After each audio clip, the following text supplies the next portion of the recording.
Des maladies congénitales, des maladies de toutes sortes sont enregistrées ces derniers temps, non seulement au pays et à travers le monde. D'aucuns se demandent d'où viennent ces maladies qui ne savaient pas se nommer dans l'ancien temps. Et pour en parler aujourd'hui, nous avons fait appel à des experts, à des médecins. Docteur Jean-Pierre Kankou, il est médecin, spécialiste en anesthésie et réanimation. Il nous a fait l'honneur de répondre à notre invitation. Bienvenue, docteur. Et juste à sa droite, nous avons invité pour vous M. Roland Moukadingo. Il est directeur général de l'ASBL Agridec, agriculture intégrée pour le développement communautaire. Nous allons parler avec lui donc de la sécurité alimentaire. Le sujet que nous développons pour vous, c'est la sécurité sanitaire. Et je ne serai pas seul pour animer cette émission. Je me suis fait accompagner d'une experte maison sur des questions de santé publique. Il s'agit de Bibiche Mbete. Bienvenue. Merci. Bonjour, Oscar. Bonjour à tous. Bienvenue sur ce plateau et dans ce magazine questions d'actualité. Docteur Jean-Pierre Kankou, vous êtes un vieux routier. Vous êtes spécialiste, vous êtes anesthésiste et réanimateur. Et la plupart du temps, nous entendons souvent parler que quand vous amenez un malade qui doit passer à une intervention chirurgicale et vous lui administrez une anesthésie et que ça résiste, souvent est dû à quoi? Oui, il peut y arriver que certains médicaments, comme il existe en médecine ce qu'on appelle la variabilité pharmacologique individuelle, c'est-à-dire que toute personne ne réagit pas de la même façon que l'autre. Souvent, les gens qui ont une consommation abusive de l'alcool, ces gens-là ont besoin plus de drogue pour être endormi correctement que quelqu'un qui ne prend pas l'alcool. Donc c'est tout à fait normal. Et quand vous le faites, ça réagit négativement, vous augmentez la dose? Non, quand nous voyons qu'il ne dort pas comme on veut, on comprend, on augmente un peu la dose pour maîtriser les choses. Et aujourd'hui, nous allons parler de la sécurité sanitaire sur le plan de mine, n'est-ce pas, sur le plan alimentaire et sur le plan aussi pharmaco-médical. Bibiche Mbete, vous avez une question directe au docteur. Oui, alors Oscar, vous avez présenté le docteur comme étant anesthésiste, c'est ça sa spécialité, mais nous allons parler de la sécurité sanitaire, notamment dans le domaine de l'environnement. D'où est parti ce souci de développer ce sujet, docteur? Bon. D'abord, je tiens à vous remercier de m'avoir invité à cette émission. En effet, d'abord, la santé sanitaire est un enjeu d'intérêt général dans la politique de santé publique.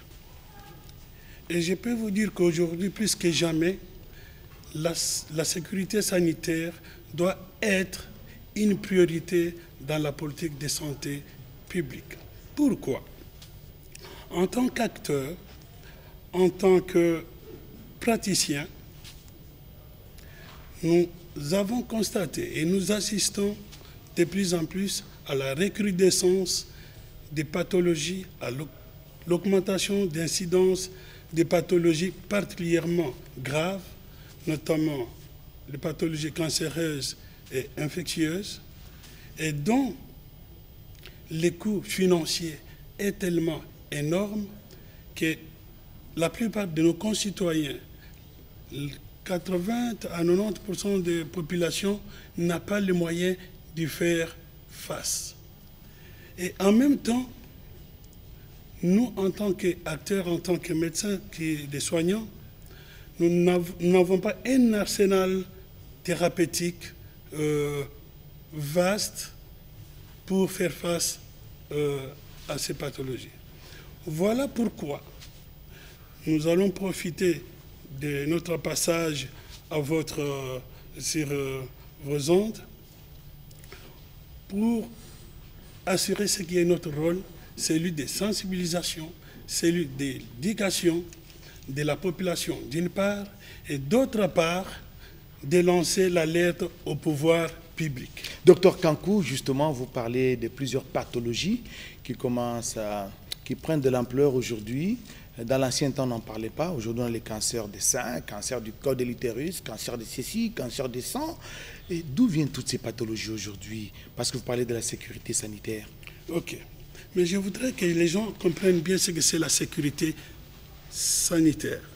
Je vais commencer un peu à expliquer tout petit peu. Allez-y en 2 minutes rapidement, oui. Qu'est-ce que c'est la sécurité sanitaire? La sécurité sanitaire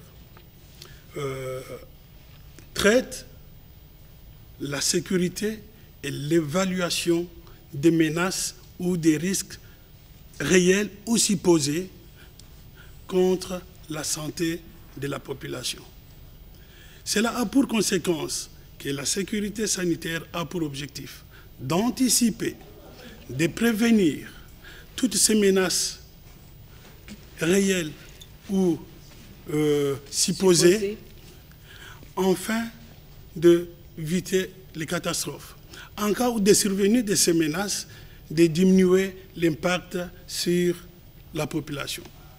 Et pour cela, il faut un ensemble de mesures qui peuvent aider à ce qu'il y ait moins de maladies liées à nos comportements. Et voilà, par des prises de programmes de santé, par des décisions politiques ou par des actions menées dans la population. Voilà l'intérêt de la sécurité sanitaire, mais qui porte 3 volets principaux. Il y a la sécurité sanitaire alimentaire, la sécurité sanitaire pharmaco-médicale et la sécurité alimentaire environnementale. Que nous allons et quelles sont les causes de toutes ces pathologies d'après vous? Vous parlez de beaucoup de pathologies, des cancers, de ceci, de cela, et les gens sont en train d'en mourir de manière silencieuse, on n'en parle pas trop. Quelles sont les causes d'après vous de toutes ces pathologies qui commencent à prendre de l'ampleur aujourd'hui? Je vais vous expliquer. Les causes sont diverses, mais le cheminement, le processus est presque pareil. Puisqu'il y a la part de la nature et la part qui est liée à l'homme lui-même. Prenons le cas de la santé, de la sécurité sanitaire alimentaire. Il est évident que toutes les maladies liées à l'origine alimentaire sont les fruits d'une contamination, qu'elle soit microbienne, c'est-à-dire des bactéries, qu'elle soit chimique ou allergène, qui peut d'origine allergique. Quand on ingère des aliments impropres à la consommation, qui sont contaminés soit par des produits chimiques, soit par les germes, soit par des substances allergènes, d'office, ces substances sont une menace pour la santé de la population. Et ça peut se matérialiser par des infections. Ça peut se matérialiser au fur du temps par l'apparition des cancers. Ça peut se matérialiser au cours du temps par des allergies. Alors, docteur, nous allons certainement revenir sur la sécurité alimentaire avec M. Moukadi Ngoy, que Oscar nous a présenté ici comme étant directeur général de l'agriculture intégrée pour le développement communautaire. On aimerait d'ailleurs savoir ce que c'est que cette structure et sa mission.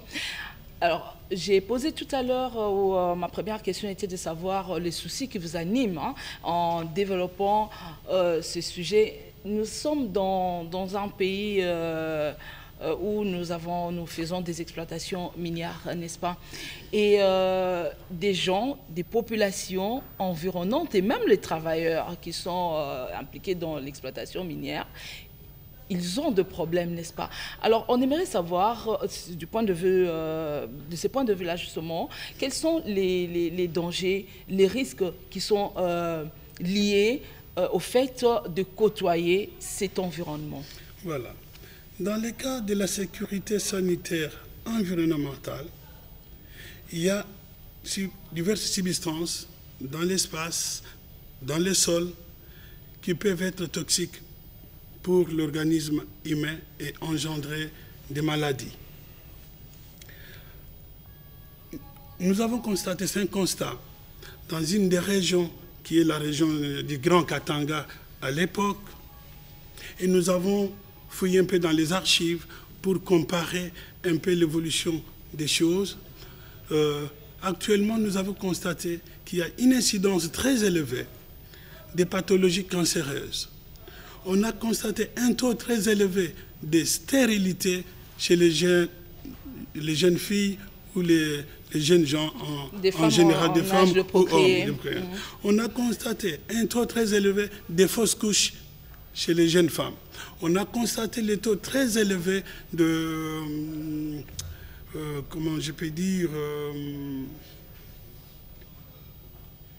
je parlais de stérilité, fausses couches et des cancers aussi chez ces femmes-là. Ouais. On a comparé les années. Dans les années 80, dans les années 70, dans les années 60, 70, 80 et 90, ainsi de suite, la courbe fait que monter. On s'est posé la question, qu'est-ce qui se passe réellement? D'autant plus on constate encore les enfants qui sont nés avec des malformations congénitales. In fine, on se rend compte que dans les années 60, dans les années 70, quand tout était encore sous contrôle, par exemple, dans les sociétés minières, pour aller travailler là-bas, vous aviez un équipement adapté pour travailler dans des mines. Et depuis un certain temps, on a autorisé l'utilisation, l'exploitation plutôt artisanale des minerais. Ça coïncide, voilà, ça coïncide avec l'augmentation de toutes ces pathologies-là, ce qui est tout à fait normal. Dans ce coin-là, il y a des minéraux qui sont radioactifs. On sait très bien que les rayons peuvent entraîner une mutation des cellules qui sont à la base de toutes sortes de cancers. Donc, en dehors des minéraux qui sont radioactifs, il y a des minéraux qui ne sont pas radioactifs, mais qui peuvent être contaminés de la radioactivité, et que quand on ne prend pas des précautions de porter les masques ou porter des vêtements adaptés, eh bien, qu'on est exposé. Le seul problème est qu'avec la contamination de l'exposition de substances chimiques ou de minéraux, vous n'avez pas les conséquences les mêmes jours. Ça peut paraître 20 ans après, 15 ans après. Vous-même, vous avez déjà oublié que vous avez déjà docteur, exposé. Mais là, c'est justement, vous parlez des sites miniers, n'est-ce pas, ou le périmètre des sites miniers où vivent il y a des habitations justement des paisibles citoyens. Mais je sais que la contamination, c'est quand on parle de la surexposition. Vous conviendrez avec moi que dans un site minier réputé cobaltifère, où il y a du cuivre et du cobalt, tout naturellement, il y a des substances radioactives, n'est-ce pas, notamment de l'uranium. Là où il y a le cobalt, il y a le cuivre, il ne manque pas de l'uranium, même à faible teneur, parce que la mesure la plus dangereuse pour la population qui est surexposée, c'est quand on dépasse les 1000 microsieverts, n'est-ce pas, l'unité de mesure pour l'uranium. Mais là-dessus, la surexposition est de peut-être 1 heure ou 50 minutes dans un site minier. Ça ne représente aucun danger pour la population. C'est l'exposition chronique à la longue, comme j'ai dit. Ce n'est pas en un jour. Si aujourd'hui vous êtes exposé, demain vous êtes exposé. Les premiers jours, vous affaiblissez un peu vos cellules, ils résistent. Les deuxièmes jours, vous les affaiblissez encore davantage. À un certain moment, les cellules craquent. Et je pense que c'est ça les problèmes. Et même l'exploitation à ciel ouvert, minière à ciel ouvert. L'exploitation à ciel ouvert, ces gens-là entrent dans la terre, même si c'est ouvert, il y a la réaction. La poussière là, des maladies respiratoires. Tout ça, mais ils finissent par être contaminés d'une façon ou d'une autre et atteindre les taux toxiques ou létals qui vont perturber le fonctionnement cellulaire qui est à la base de... Mais toutes ces personnes, les personnes qui travaillent dans les exploitations minières ou des personnes, des populations environnantes, est-ce qu'on peut dire que c'est une population consciente des risques et dangers encourus? Voilà la raison pour laquelle nous sommes là aujourd'hui.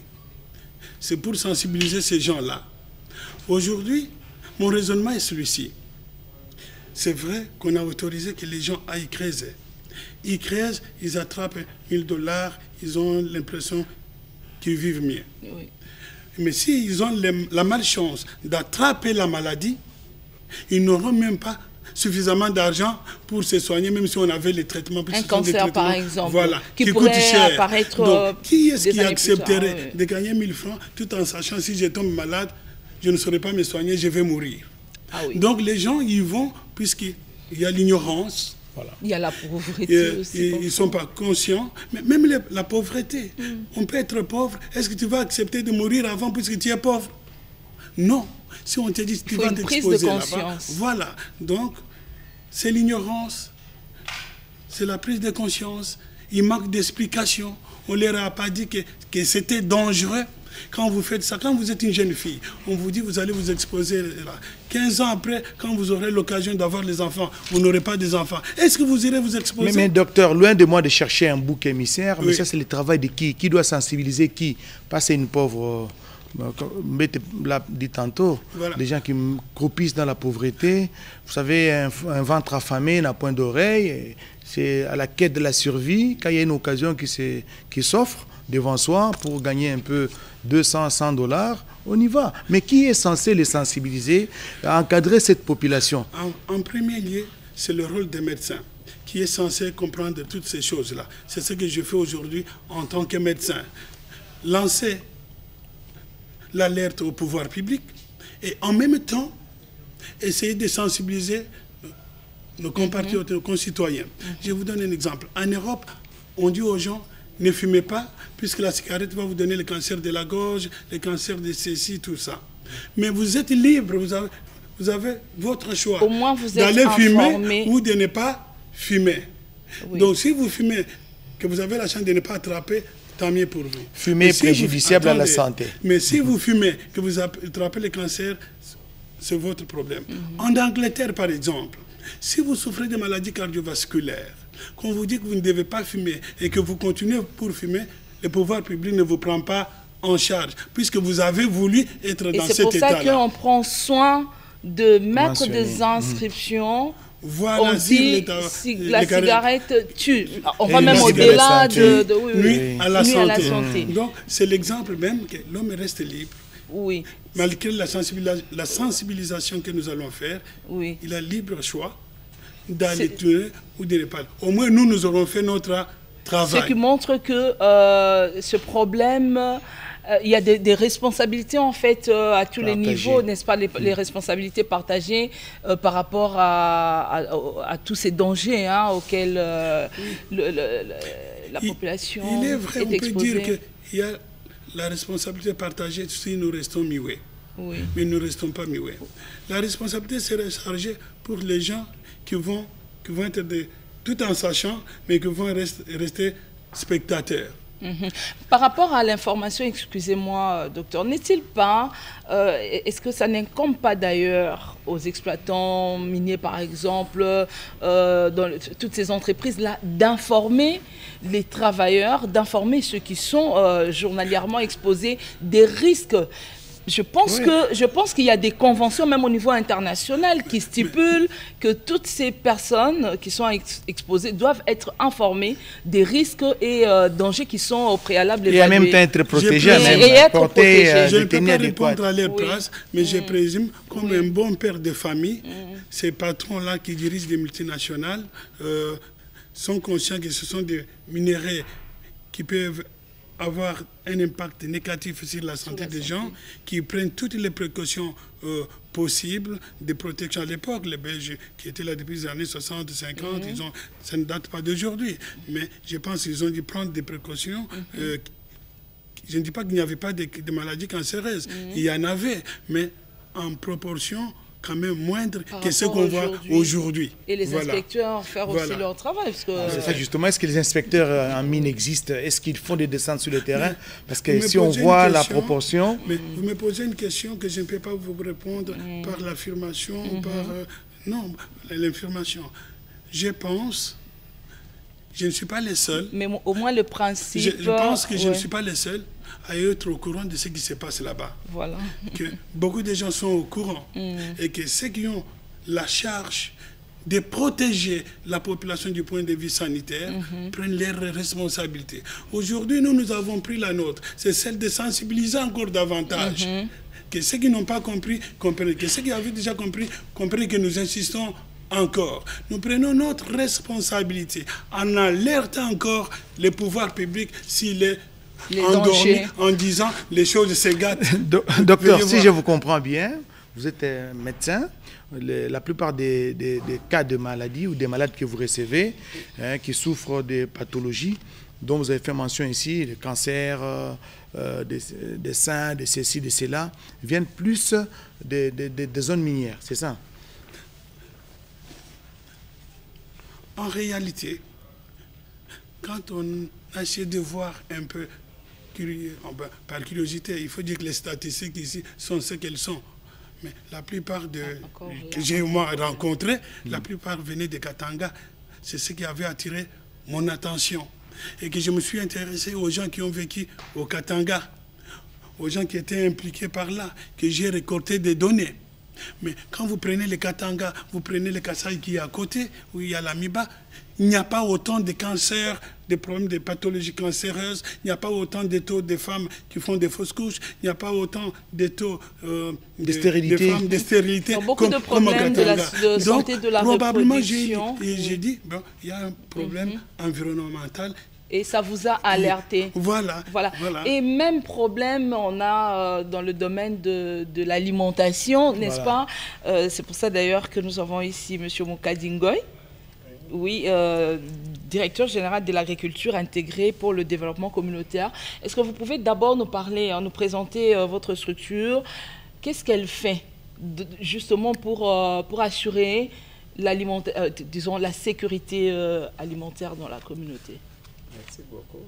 L'Agridec, c'est une structure qui a été créée depuis 1996 par des ingénieurs agronomes dans leur diversité, puisque les ingénieurs agronomes ont plusieurs orientations. Vous en êtes un vous-même? Oui, nous avons des ingénieurs agronomes phytotechniciens, nous avons des ingénieurs agronomes zootechniciens, nous avons des ingénieurs agronomes économistes, nous avons des ingénieurs agronomes chimistes, nous avons des ingénieurs agronomes forestiers, il y en a plusieurs.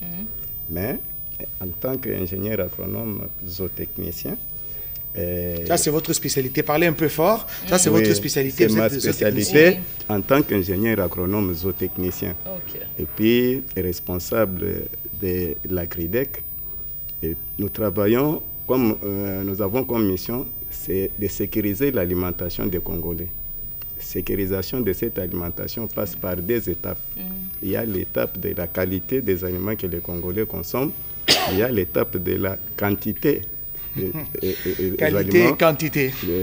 C'est ça ce qui englobe la sécurité alimentaire. Puisque quand il y a insuffisance de quantité d'aliments consommés, il y a l'insécurité. Quand il y a absence de la qualité de l'aliment même consommé, il y a toujours l'insécurité. Les deux termes-là englobent en principe la sécurité alimentaire. J'ai suivi un médecin qui disait que plus de 90% des problèmes de santé sont liés à l'alimentation. Oui, presque c'est ça la réalité, puisque si l'individu ne mange pas, je ne pense pas qu'il va recouvrir une bonne santé. Mais quand il y a un bon aliment, consommé en qualité, en quantité, il y a une bonne santé. La quantité et la qualité, c'est ça, c'est là. Ça, c'est vraiment les nerfs de la guerre. Quand vous parliez de la quantité et de la qualité, vous m'avez ramené à mon cours de latin il y a des années. On disait non multa sed multum, pas la quantité, mais la qualité. Justement, vous parlez de la sécurité alimentaire. Je m'imagine combien est grande, ardue votre tâche, parce que à côté des Agridec, il y a la quarantaine internationale qui s'occupe justement de la sécurité alimentaire, qui contrôle tout ce qui entre, tout ce qui sort du pays. Et comment vous vous comportez par rapport à la quarantaine internationale qui existe déjà, qui a ses missions régaliennes, et vous, à Agridec, vous vous greffez dans ce que l'État fait déjà? Bon, l'État lui-même avait compris qu'à la création des quarantaines animales et végétales, ça fait partie d'une direction du ministère de l'Agriculture.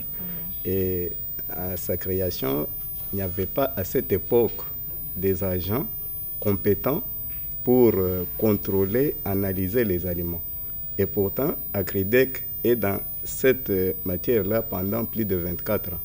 Nous sommes sur le contrôle des aliments par l'analyse macroscopique, analyse physico-chimique et analyse microbiologique. Et puis, quarantaine n'en a pas.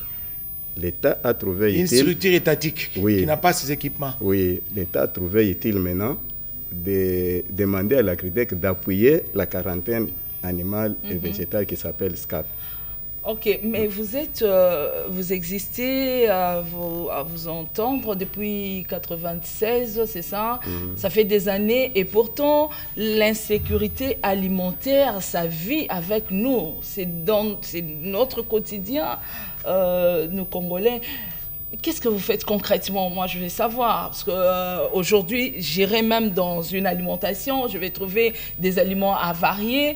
Je vais peut-être acheter ou non, ça dépend de ma perception, mais l'insécurité alimentaire, elle nous entoure, elle est là tous les jours. Oui, je crois, avant que nous puissions exercer le programme que je viens d'appeler programme d'inspection des denrées alimentaires importées, exportées et locales, nous étions beaucoup plus axé sur la recherche agronomique appliquée, puisqu'il fallait soutenir les petits paysans par leur production. Là, nous étions aussi, dans d'autres cas, sur la quantité, la production. Maintenant, pour soutenir toute production, il faut passer par la recherche. Et puis, étant une structure, une organisation non gouvernementale avec nos moyens modiques, nous avons pensé travailler sur la recherche agronomique basée sur 5 unités de recherche. Nous avons une unité de multiplication des semences et boutures améliorées, c'est-à-dire les cultures vivrières, telles que les graminées, le maïs, les maniocs et les soja. Et puis, nous avons une deuxième unité de recherche, ça c'est donc la zootechnie, c'est-à-dire nous menons des études de performance de certaines espèces, donc qui ne coûtent pas tellement beaucoup plus d'argent aux paysans, tels que les petits ruminants, moutons et chèvres, les herbivores rongeurs tels que les lapins, cobayes, et puis Olacode, que vous appelez chimbrique, rat de Cambi. Et puis, nous menons des études de leur performance en vue de leur amélioration génétique. Nous avons une troisième unité de recherche, c'est la crostologie. Là, nous menons des études sur les espèces fourragères existantes ici au pays, tels que les bracaria, les panicum, digitaria, les temeda, becheropsis, donc, et puis les stylosanthes et d'autres comme des lécénants, donc, qui viennent d'arriver maintenant. Alors, comment est-ce que vous menez, je reviens à cette question, voilà. Comment est-ce que vous menez ces contrôles? Parce que nous vivons, c'est dans notre ADN, entre guillemets, l'insécurité alimentaire. Vous voyez des mamans maraîchères qui font leur potager le long des principales artères, et pourtant vous savez que dans le carburant, l'essence notamment, il y a les plombs, tout ça, qui va se poser sur les feuilles, et quand vous achetez les ndunda, les légumes, sans trop les cuire, beaucoup le cuire, et vous le mangez, et avec des conséquences néfastes sur la santé plus tard. Vous, en tant qu'Agridec, qu'est-ce que vous faites sur le terrain pour sensibiliser, pour aider la population justement à pratiquer cette sécurité alimentaire? Est-ce que vous avez les moyens? Nous avons, par exemple, au niveau de ce que nous, en dehors de ce que nous menons comme recherche, nous avons une revue qui s'intitule Les compagnons du paysan. C'est dans cette revue où nous essayons un peu de vulgariser et d'éduquer les paysans pour leur dire qu'ils ne peuvent pas donc placer leur culture tout au long des grandes routes, des chaussées, tout ça. Et puis nous les éduquons aussi pour faire comprendre que même l'utilisation des pesticides qu'ils sont en train de faire là, donc les pesticides, ce sont la plupart des organos chlorés. Et puis avec ces organos chlorés tels que la famille des DDT, et puis ces produits-là, donc, présente beaucoup de dangers dans l'accumulation des consommateurs de ces légumes. Et ça peut créer des maladies? Puisqu'il y a certains pesticides dont la durée de rémanence peut aller jusqu'à 12 à 24 mois pour des cultures pérennes. Il y a des pesticides qu'on utilise pour des cultures maraîchères. Mais les mamans-là ne connaissent pas tout ça. Et leur problème, c'est de voir les ravageurs disparaître. de l'air qu'ils tirent. Donc ça veut dire en termes clairs qu'il y a de pesticides qu'il faut utiliser pour des légumes par exemple qu'on va cultiver, qu'on va consommer trop vite. Qu'on va consommer donc après quelques jours. Oui, voilà. Et il ne faut pas utiliser des pesticides pour mais elles ne connaissent pas cultures qui prennent plus de temps. Il n'y a pas une réglementation dans notre pays sur la vente de pesticides. Même ceux qui vendent des pesticides ne connaissent pas ces dangers. Maintenant, les mamans, là, quand ils se retrouvent devant un problème de destruction de l'air qu'ils tirent par des ravageurs, ils vont tout simplement chercher un pesticide qui va faire tuer tous les insectes. Mais sans toutefois connaître les conséquences qui vont en découler après la consommation. Puisque quand vous allez faire le traitement d'un pesticide dont l'état de rémanence va au-delà de 12 mois, mais vous l'utilisez sur des amarantes, par exemple, dont la durée de culture est de 1 mois 30 jours. Vous voyez que c'est déjà l'empoisonnement des consommateurs. C'est ainsi que vous allez remarquer qu'il y a certains légumes, même des amarantes, vous les achetez, vous les consommez, mais ça a un goût fade. Et puis, c'est un peu dire, ça ne devient pas tendre comme tous les légumes. Sur la santé, c'est quoi? Maintenant, sur la santé, mais il y a un problème d'empoisonnement. Maintenant, c'est le foie qui va donc subir toutes les conséquences là, puisque quand il y a un poison qui entre, c'est le foie qui est attaqué. En conséquence, il y a beaucoup de cas de certaines maladies comme la jaunisse, dont vous trouverez une personne adulte, puisque quand la jaunisse se déclare lictère, donc chez l'adulte, vraiment, c'est mortel. La personne a peu de chances pour résister. Et d'autres cas se présentent comme l'empoisonnement normal. La personne va faire la diarrhée, la personne va... Et puis après quelques jours, malheureusement, on ne sait pas toujours faire le lien entre ce qui a été consommé et le problème, les pathologies qui se présentent. Actuellement, ils vont dire toujours, oh, il a été empoisonné dans son lieu de travail, oh, tout ça, mais tous les cas des empoisonnements, tout ne viennent pas. D'autres, c'est toujours au niveau des aliments que vous êtes en train de consommer. Et donc, la sécurité alimentaire ou l'insécurité, bon, on va voir, voilà, ça commence où exactement?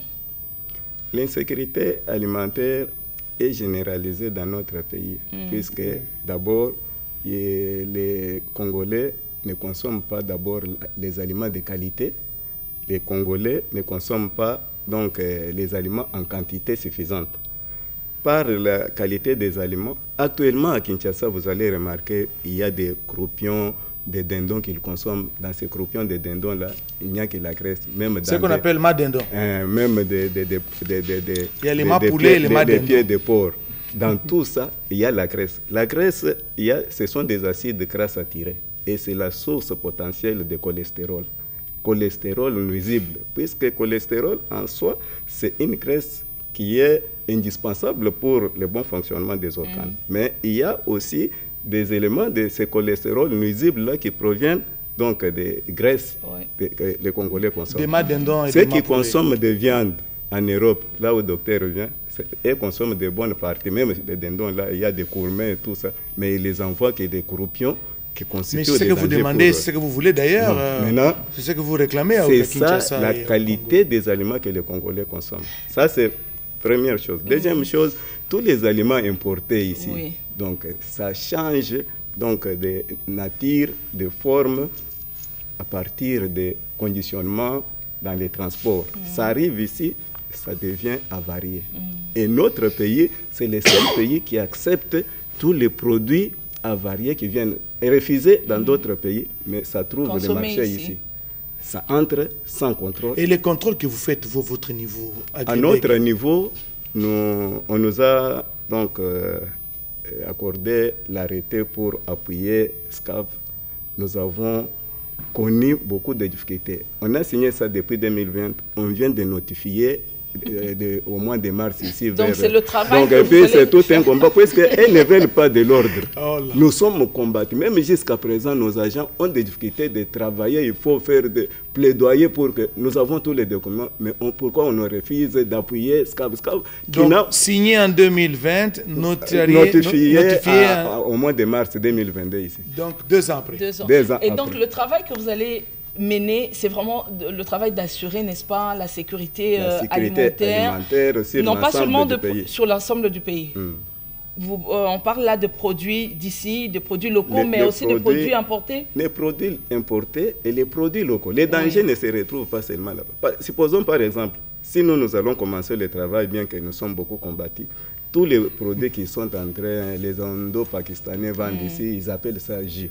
Est-ce que réellement sont des jus? Les additifs qu'ils ont mis là-bas, les doses de sucre qu'ils ont mis, est-ce que c'est conforme aux normes que nous appelons normes alimentaires, codex alimentarius, donc code alimentaire international? Est-ce qu'il y a des structures qui analysent ces histoires? Mais il y a l'OCC. Ils ne contrôlent pas. Donc, c'est pourquoi nous sommes là, mais on nous crée des problèmes, tout ça. Mais nous sommes exposés. Avec tout ça, nous voyons comment toute la population est finalement exposée au danger, un danger quotidien, n'est-ce pas? Parce que nous ne sommes même pas parfois conscients de ce que nous mangeons. Moi, je vois même à l'école, lorsque nous amenons les enfants à l'école, tout ce qui se vend, des jus. Ce sont des jus avec des additifs, des colorants. Que les enfants aiment d'ailleurs, ils le raffolent. Les parents aiment acheter parce que ça coûte peut-être moins cher que les jus propres. Voilà. Je peux intervenir sur ces points-là, si je me permets. Oui. Vous savez, ce qu'on appelle les jus de fruits là, ce sont des poudres, des substances chimiques. Voilà. On a pris des colorants, on a mis et on mélange avec de l'eau. Mais chez nous, ici au Congo, quand vous allez dans les Bas-Congo, ici, il y a toutes sortes de fruits. En Europe, il y a ce qu'on appelle nourriture bio et non bio. Tout ce que nous avons ici est bio. Il suffit d'acheter une petite machine, tu fais du jus toi-même à la maison d'ananas ou d'orange et tu as du jus biologique qui est bon à boire.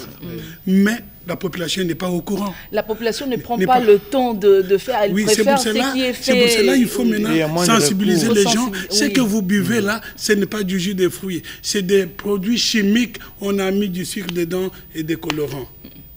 Donc, à la longue, ça va créer les problèmes de santé. Mais comme ça met du temps à se matérialiser sur le plan pathologique, eh ben, on va toujours chercher un oncle on aura oublié on va chercher un bouc émissaire. En Europe, il y a une loi qui a été votée par le gouvernement belge. À l'école, on ne peut pas voir un enfant avec ce que vous appelez jus, sauf une bouteille d'eau. Si ses parents veulent lui donner du jus, des bouteilles là, c'est à la maison, jamais à l'école. Alors que ces produits-là, chimiques-là, sont fabriqués en Europe. Mais consommés plus en Afrique. Donc, le problème, c'est que non, ce n'est pas la faute de nous, Africains, c'est puisque nous ne sommes pas informés. La sensibilisation. C'est pour cela que, là, aujourd'hui, je suis là pour commencer à sensibiliser les gens. Il est là pour commencer à sensibiliser les gens. Docteur Jean-Pierre Kankou, je rappelle que vous êtes médecin anesthésiste, réanimateur. Vous avez forgé vos premiers pas en Europe, en Belgique, et vous avez accepté aujourd'hui de rentrer au pays pour mettre cette expertise à la disposition de vos compatriotes, des Congolais. Nous sommes en train de terminer cette émission. Puisque nous parlons de la sécurité sanitaire, il y a un autre volet, peut-être dont on n'aura pas vraiment suffisamment de temps d'aborder, le volet pharmacomédical. En un mot... Je vais vous dire une chose. Allez-y. Actuellement, nous sommes impuissants, surtout dans les milieux hospitaliers, de soigner ce qu'on appelle les infections, c'est-à-dire des maladies liées aux microbes. Qu'est-ce qui se passe? Ce n'est pas que nous ne savons pas les soigner, ce n'est pas que nous ne savons pas ce qu'il faut utiliser comme médicament pour les soigner, mais nous nous trouvons devant un dilemme. La plupart de nos compatriotes, il suffit qu'ils fassent la fièvre, il va voir à la pharmacie, donnez-moi tel antibiotique. On lui donne l'antibiotique. Et même parfois, le pharmacien lui dit, non, je ne vais pas te donner ça. Il lui donne les derniers cris des médicaments d'antibiotiques plus puissants. Socomol. On en parle. C'est un exemple que je donne. Hein? In fine, ces gens-là qui prennent ces antibiotiques, sans le savoir, ils créent une résistance aux antibiotiques, mais aux faibles des antibiotiques moins puissant.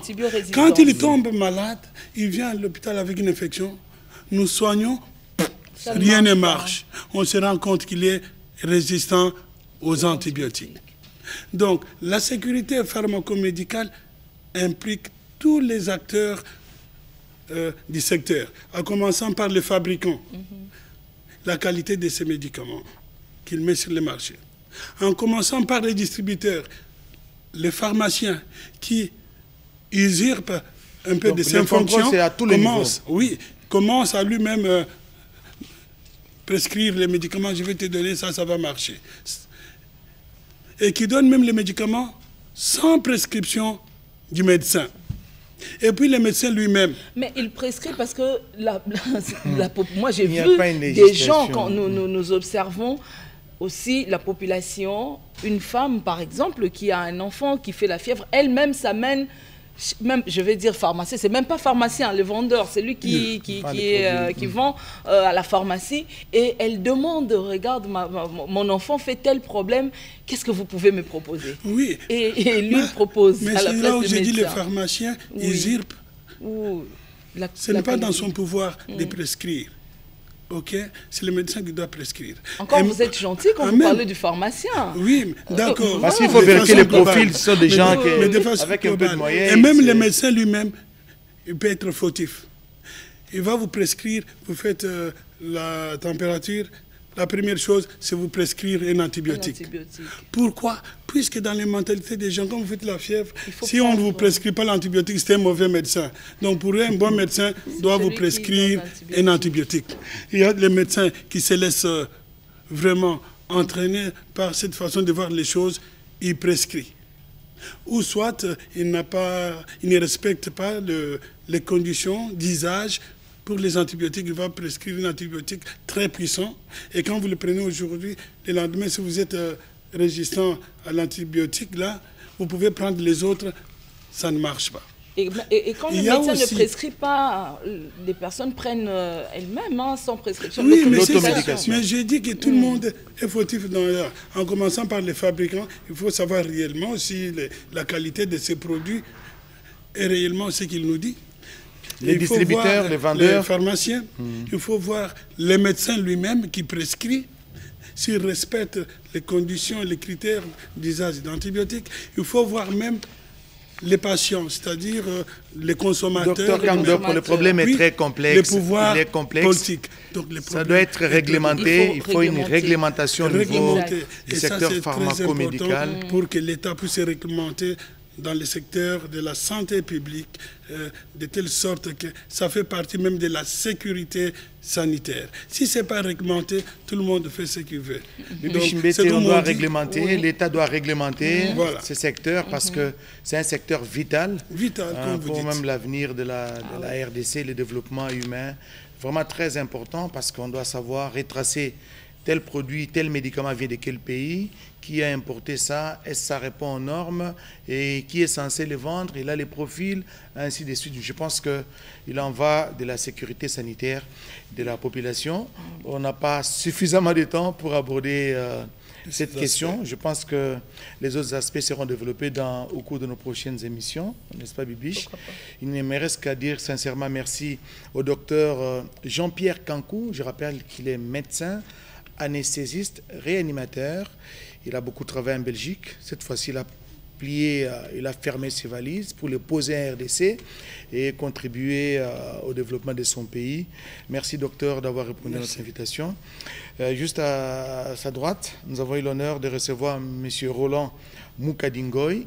Il est directeur général de l'ASBL Agridec, agricole intégré pour... Agriculture. Qu'est-ce que j'ai dit? Agriculture intégrée pour le développement communautaire. Il a les soucis de contribuer au contrôle efficace des produits alimentaires, bien qu'il y ait encore des bâtons dans les roues. Je sais que les choses vont marcher dans l'avenir. Merci aussi Roland Moukadi d'être venu. Bibiche Bété, nous sommes arrivés à la fin. Voilà, merci. Merci Oscar de m'avoir associé à cette émission. Merci à tous nos téléspectateurs.